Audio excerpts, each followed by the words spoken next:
Chers téléspectateurs, bonjour, et nous voici comme prévu pour la présentation de cette merveilleuse comédie musicale, Cours après la vie. Alors, je vais me permettre de vous expliquer la première chanson qui s'appelle Cours pour le futur metteur en scène afin qu'il palpe un peu mieux l'histoire de chaque chanson qui a un cycle et un suivi bien précis et organisé. Alors, chaque jour qui passe est un jour de moins de vie. Ceci, Raphaël l'avait bien compris et bien intégré. Chaque jour qui passait lui était pesant et triste. Il avait l'impression que dans sa vie, tout était figé. Raphaël était sans cesse à la recherche de quelque chose qui donnerait un sens à sa vie, à la recherche de lui-même. Il priait chaque jour, chaque instant, qu'un signe lui soit envoyé. Il le suivrait et qu'enfin sa vie prenne une réelle direction. Raphaël, dans ses rêves, avait tout prévu au cas où. Il pensait qu'il pouvait compter sur ses amis, du moins il l'espérait. Les journées lui semblaient fastidieuses, interminables. Puis un jour, le signe, le miracle, le rêve tant désiré, tant attendu se fit jour.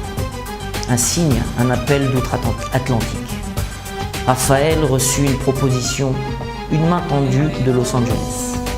Raphaël y était déjà allé plusieurs fois et à travers sa voix et ses chansons, il avait laissé de lui une image lumineuse. À cette nouvelle, le cœur de Raphaël se mit à battre la chamade. Il leva les yeux au ciel et prononça quelques paroles de reconnaissance. Il se voit déjà là-bas, il voit les palmiers, les levers et couchers du soleil.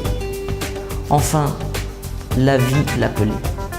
Enfin, le monde prenait une autre couleur, une autre dimension.